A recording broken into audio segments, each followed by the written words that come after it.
Hey, welcome in. It's All Ball. It's the All Basketball Podcast. Remember to download, subscribe, and rate us, and also tell a friend. However you came upon All Ball, tell a friend. We got great stuff for you upcoming. Outstanding stuff for you upcoming. But we are on the verge of the end of the NBA season, which means the beginning of the summer of LeBron. And many of us have seen different lists of teams that might make sense. And I'll just, look, I want to get to the NBA Finals and give you my actual analysis of what we've seen, give you my thoughts on Kevin Durant, my thoughts on LeBron James, who was magnificent in Game 1, okay in Game 2. I thought really good in Game 3, but not magnificent.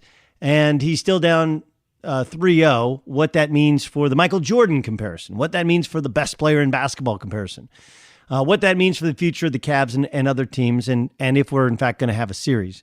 But I think this is incredibly and increasingly important to discuss, that I'm not sure there's a perfect fit for LeBron. There's not one that goes like, oh yeah, that makes sense. That makes sense. There's this thing in movie making, and it's the same thing in business. Right? If you're going to start a business, you tell me what it is in 2 sentences, and if I go, oh yeah, that makes sense, then you got to hit. It's the same thing in movie. Like, what's this movie?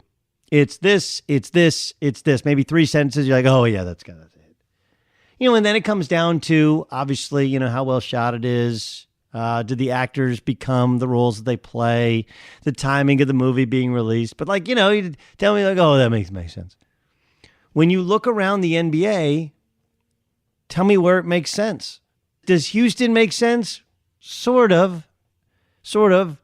Sure, it would be a big three. There'd be some similarities to the Miami situation where now you'd have a big three.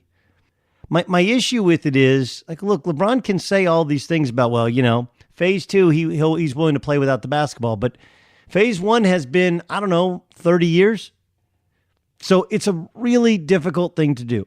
This is spoken from a guy who, I'm a solo radio host on my radio show, and of course this podcast is my podcast. I'll share the mic with anybody. I've done co-host shows, but I'm fortunate to have started doing a co-host show for my first 4 or 5 years back when I was at ESPN. Occasionally done them now, so I still have had that role some, right? LeBron has only had this role where he'll share the spotlight when he's with the Olympic team. No, that's the truth.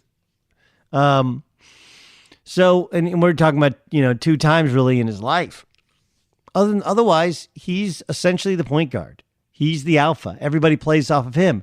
And while Chris Paul was willing to sacrifice some ego this year, like, is Chris Paul going to be the third wheel? And then what about James Harden? Don't get me wrong, that's a dynamic threesome. And while we may all be up in arms, okay, that change, Clint Capella's no longer there. It's hard to find a Clint Capella, but not impossible. It's impossible to find another LeBron James.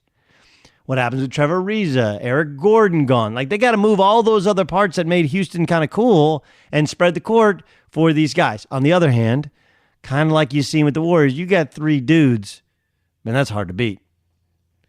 And in all candor, like, those 3 guys are probably as good and probably better together than the 3. Well, whether or not they're better, remember, we have to look at it through the prism of Chris Paul in his 30s, LeBron James in his 30s, and whether or not James Harden plays any defense. Compare that to the big 3 of the Warriors. Chris Paul versus Steph Curry. Steph does one thing clearly better than Chris Paul. Clearly. I mean, he's an incredible shooter. Outside of that, both are a little bit injury prone. Chris Paul better defensively. Chris Paul a better sounder passer. In terms of finishing shots, I would say Chris Paul is a little bit better than Steph, although Steph has a greater variety of finishing shots. If you compare James Harden to Klay Thompson, they're very different, right? Klay Thompson is a great shooter and a really good defender and rebounds a little bit and is a low maintenance guy. James Harden is high maintenance, has to have the ball, but a much better scorer. And by scorer, I mean, look, he finds a variety of ways to score. He's an up and down 3-point shooter, needs the ball in his hands. Not much of a defender at all, although some of the effort percentage of times in which he's given it his all has improved, and you think it would improve even more if he wasn't the alpha on a team. But he's kind of the opposite style of player. And then you have the LeBron versus Durant, which I want to get into. Two very different players.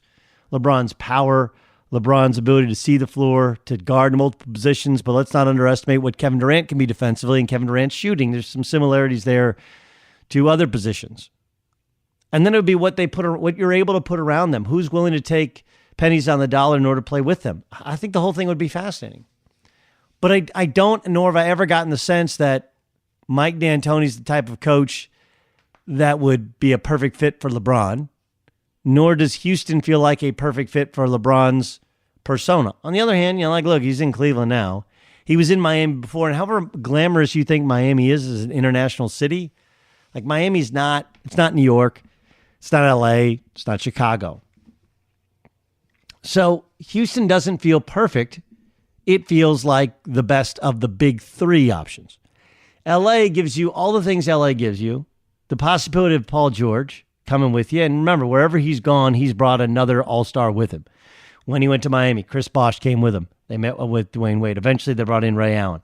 The same thing can be said when he went to Cleveland. He brought Kevin Love in with him to go along with Kyrie Irving, and then, some of the other pieces slowly added on. LA would give you that but the question is what's there with him? Like Kyle Kuzma, really good rookie, but sixth man or fifth best starter. Like Brandon Ingram, really good second-year player, but can he be a third option and win right away? The answer is I don't know. I don't think so.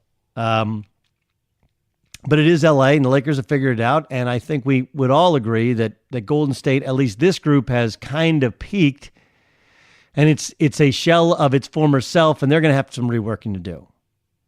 I think a lot of these teams that you hear coming out about LeBron, well, he'll meet with Boston. He likes the idea of Brad Stevens, and he loves all the young talent they have, but they would have to move a bunch of stuff around. And are they going to get rid of Kyrie Irving to bring in LeBron?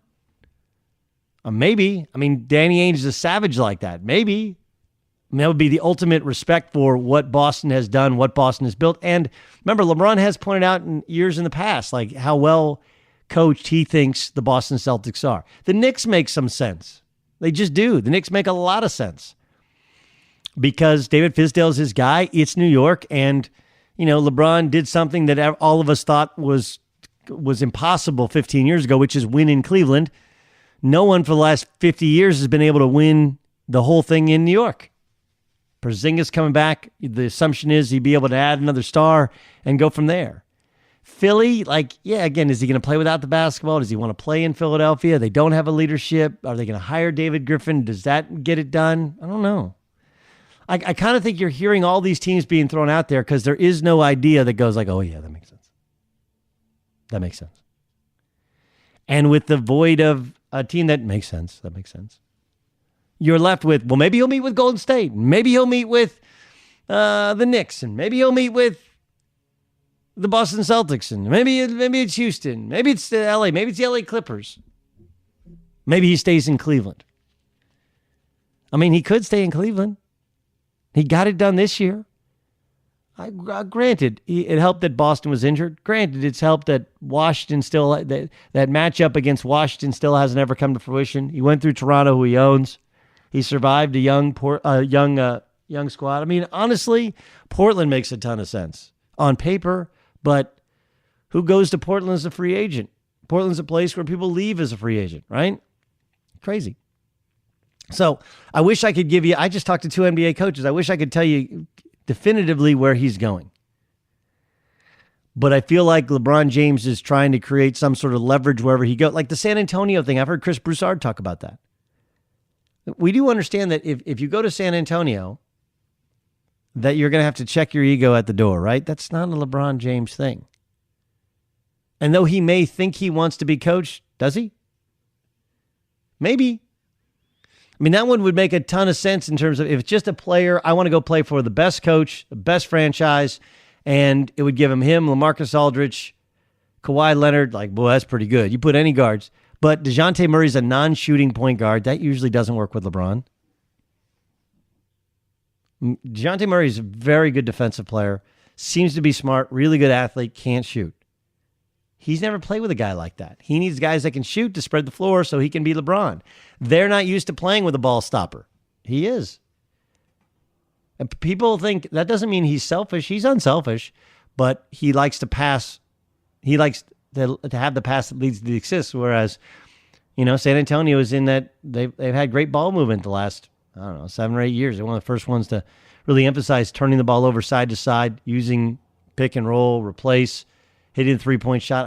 I don't know if that fits there. Addition to which, kind of one of the unspoken parts about why I think he needs leverage, he wants to have his guys. He wants to have Rich Paul and Maverick Carter, those guys around the team. That's what they do in Cleveland. That was one of the things that wore out its welcome in Miami. And I don't know how that works in any of these spots. And that's why I think he wants to create, hey, maybe I'll go here if you won't let my guys be around the team. So I don't know. I wish I could tell you I knew. Let me give you quickly a couple of tidbits on the NBA draft. The Nova guys continue to rise. You've seen Villanova. They lost Jalen Brunson. Amari Spellman's gone. Dante DiVincenzo's gone.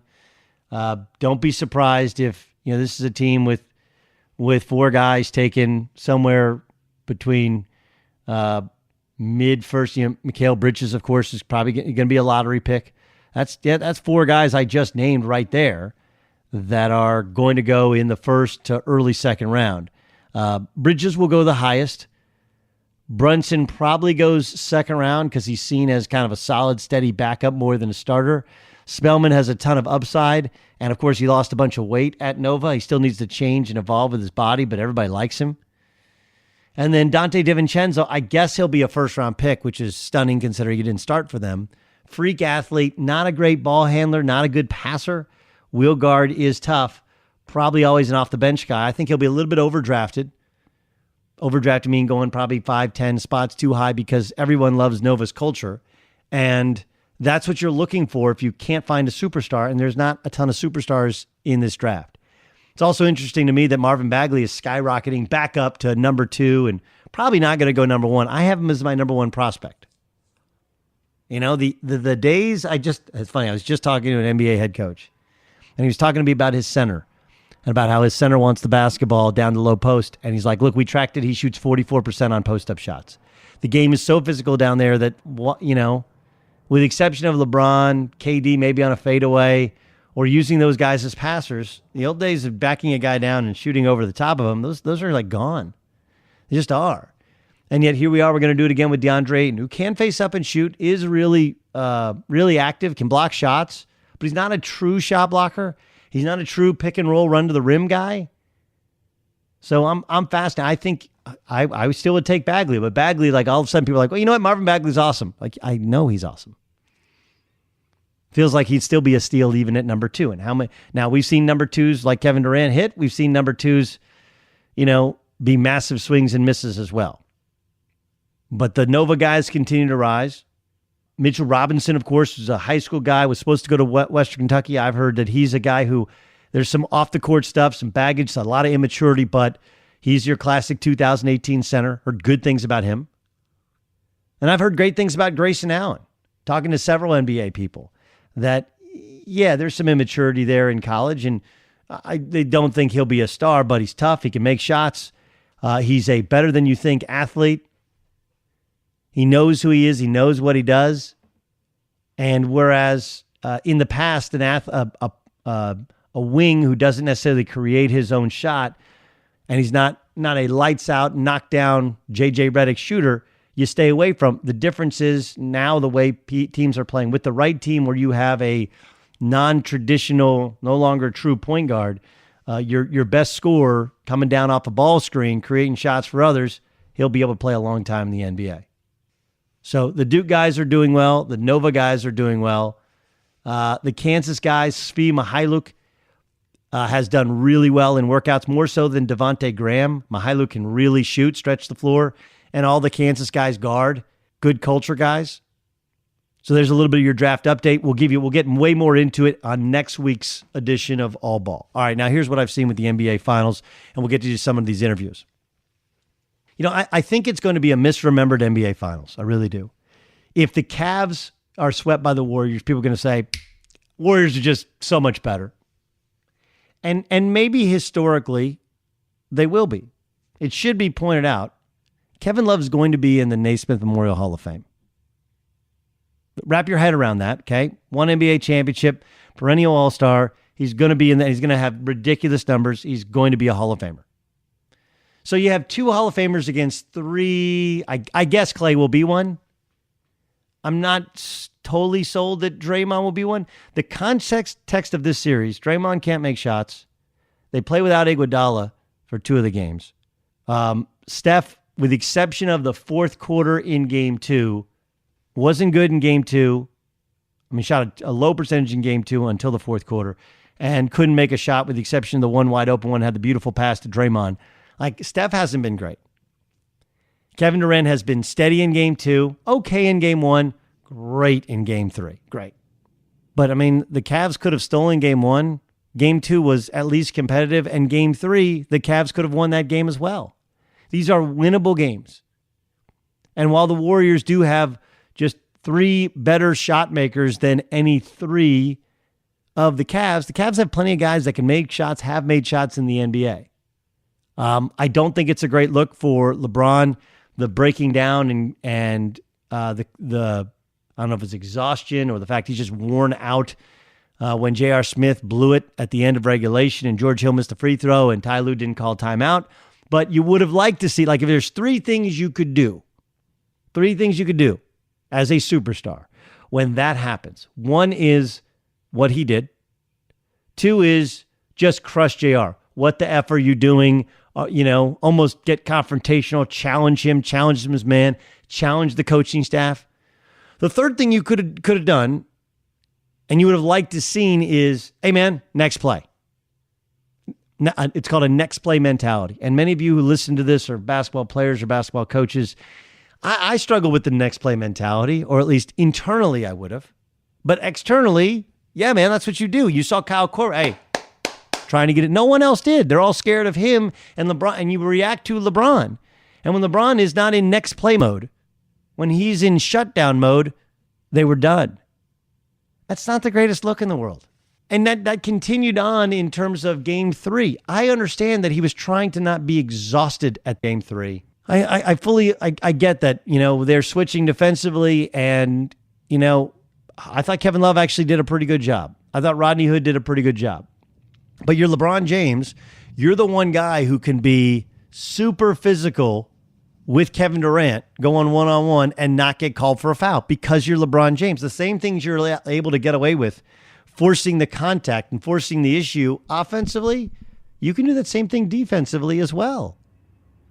So, look, I don't think that this is a complete indictment, as Jason Whitlock has said, on his competitiveness. I'm not willing to go there. No. But I do think that there is a certain gene that may be missing. He's just wired differently than any alpha we've ever seen.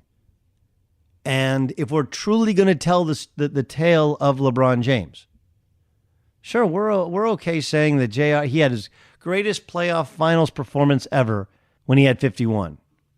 He had, by the way, his second greatest one was when he had cramps. Remember he had cramps in San Antonio, that last San Antonio series when his body just shut down on him? He was unbelievable that night too. No one will ever point out, hey, Ray Allen bailed him out made 3 and the San Antonio Spurs missed free throws. None of this happens. All of this is part of the context of the story. Now, look, I started the playoffs thinking Kevin Durant was the best player in the NBA, and there were times in the playoffs in which Durant was not. LeBron has been far more dominant, far more consistently. On the other hand, he has a team that's built around his style of play. Durant is an add-on to it. He's like, I like to use house analogies, right? It's like if you redo the inside of a house that, like farmhouse style, but you got stucco exterior. They're built around a motion offense where they move the ball, they look for the mismatch. If they don't have it, constant ball movement. They're a great slip team. And Durant is an ISO guy. And so it's kind of a weird fit with how he fits with the Warriors. So to people who say, well, he wouldn't do anything with Cleveland, they wouldn't get into the finals, like, I don't know. If you build a team around his ability to create shots for himself and for others, the way that Cleveland's built around LeBron, yeah, I actually think he would put up insane numbers. Insane numbers. And in the NBA Finals, where you can tell me all about the pressure of Houston or how he didn't play well in games 5 and 6 and was good in 7, but not, that's fine. There is no more pressure than playing the NBA Finals against LeBron. Last year, 4 out of 5 games, he was the better player. This year, I would say 2 of the 3 games, he's been the better player. And while I would admit to you, none of us watch every game in the NBA.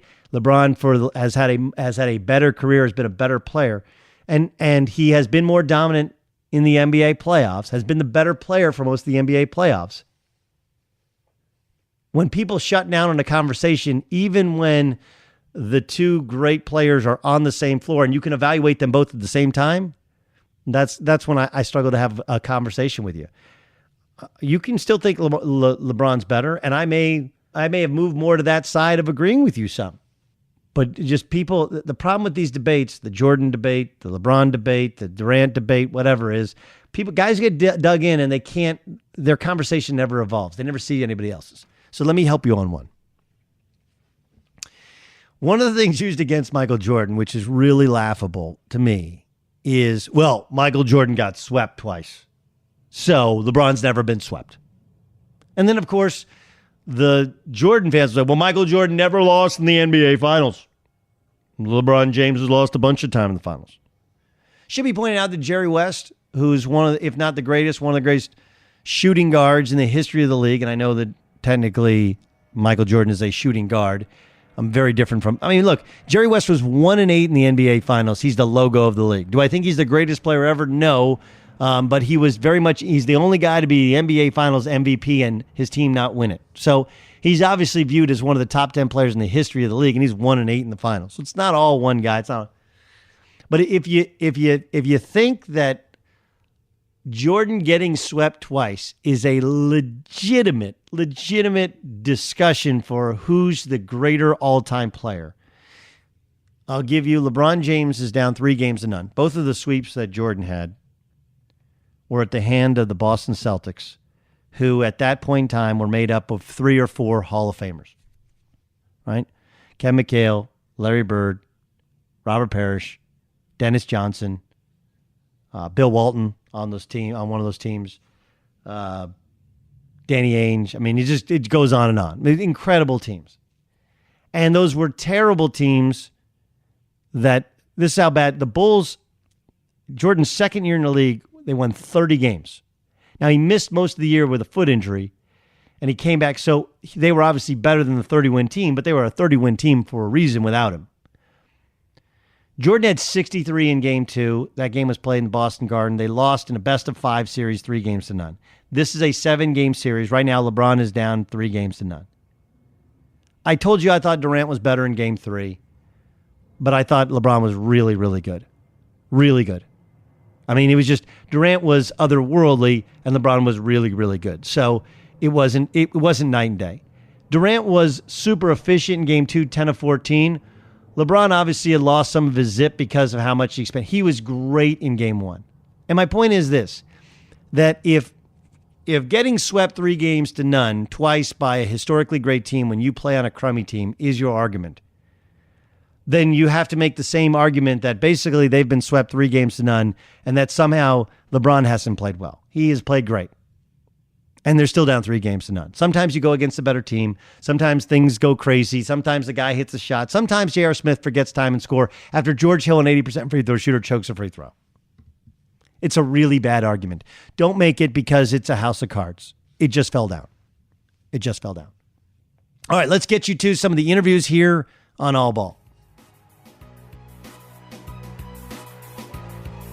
Brad Stevens joins us on the Doug Gottlieb Show. What's this been like for you to receive such acclaim? You did such a good job deflecting it during the playoffs, but internally, what's it like when people make so many comments about your specific coaching style and coaching skill during the playoffs? Well, I said this before, Doug. It's uncomfortable for me. You know, I think we all get into coaching because we love the coaching aspect of it and being around the game and everything else. And, you know, but when, you know, the major moment, I guess, for a lot of us at Butler when we went to the Final Fours was when it became we became a lot more discussed, I guess, and a lot less anonymous. Those times coaching when you're anonymous are a lot more fun. But I do think that, you know, it's uncomfortable. The guys deserve all the credit and should get all the credit. And as I've said before, we have a role to play, and my role includes, you know, making substitutions and trying to come up with a system on offense and defense. But Brad, you know, we've talked before about what was possible, what was likely with this team. I mean, you had essentially an entirely new team, right? Like you had a couple of pieces that had been there before. Obviously, Marcus had been there since he was drafted. You know, Al, of course, had been there since he signed as a free agent a couple of years ago. But such a new team. When Kyrie was out for the year, right? When he had those screws removed, and you're like, he's not coming back. What did you honestly think was possible for this team in the playoffs? To be honest, Doug, I didn't even think about it. Just tried to get ready for the next game, and then, you know, the next game after that, the next game after that. We struggled initially when Kyrie was out, and then we won some games. We beat Oklahoma City in kind of a lucky win where Marcus Morris had a heck of a shot late.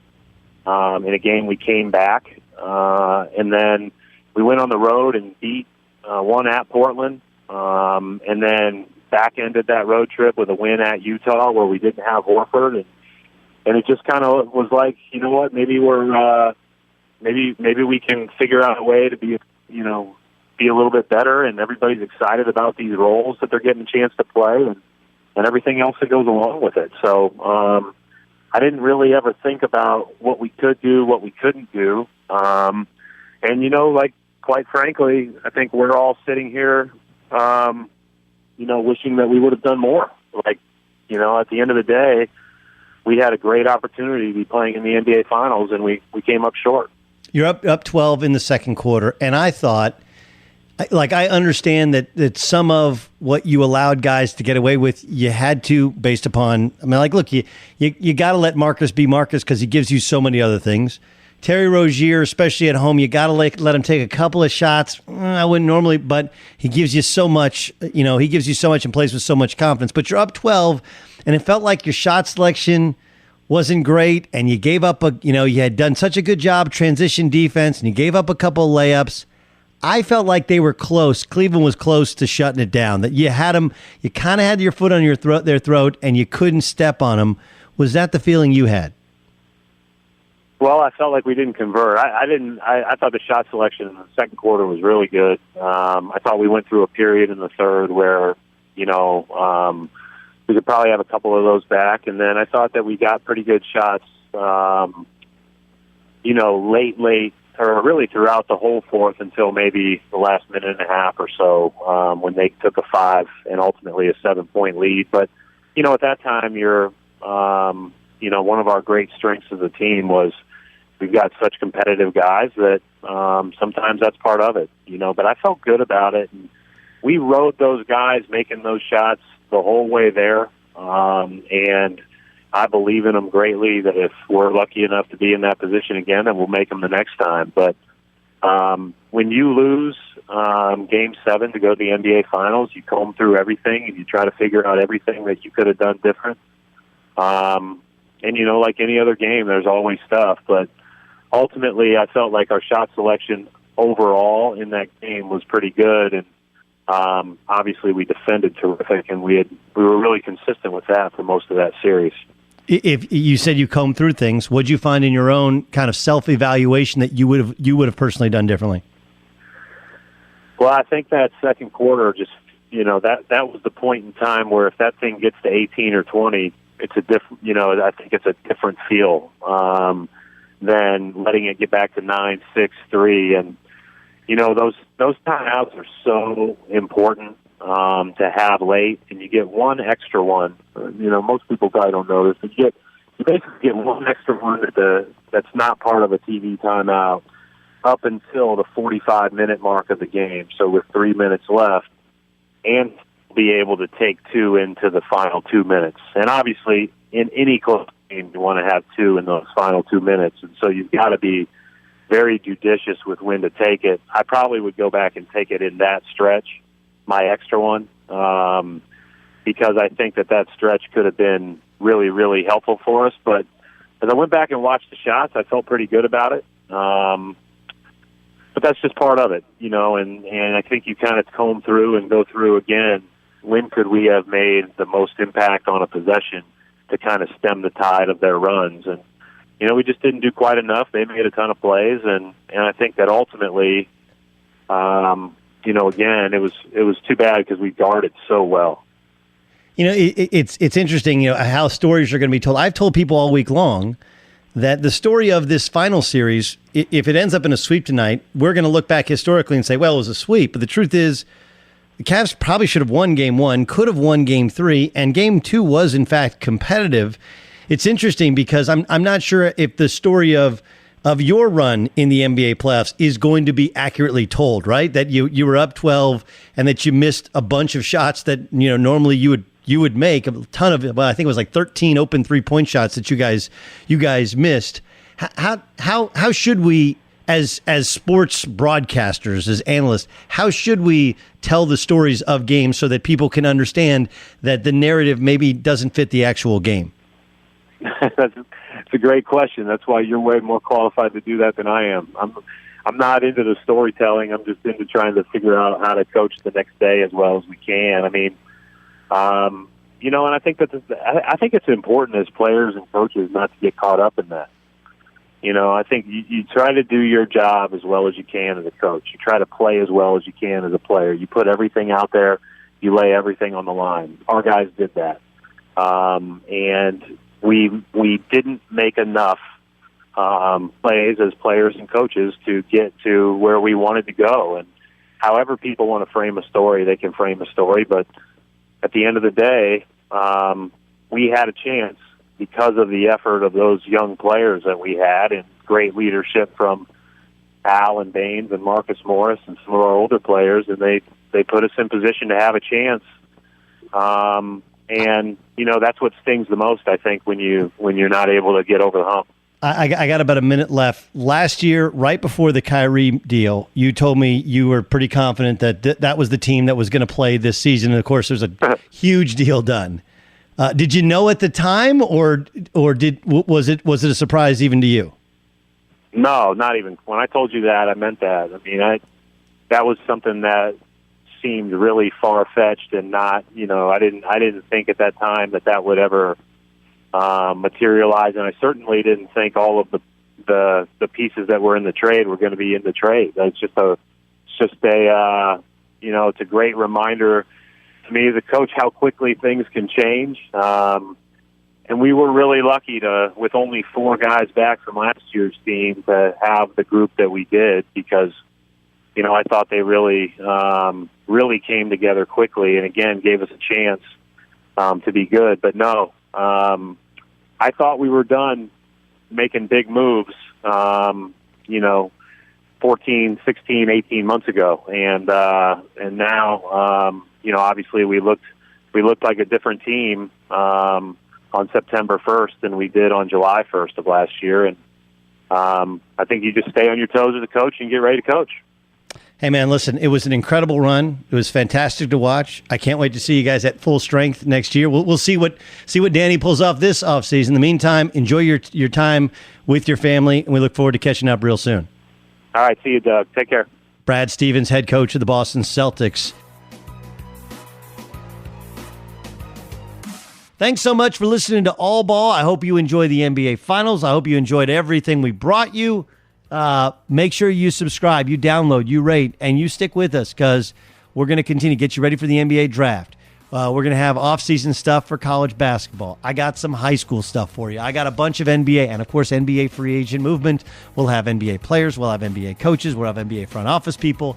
It's been cool to kind of have a thing. The hottest growing basketball podcast in the country. You are listening to All Ball. I'm Doug Gottlieb.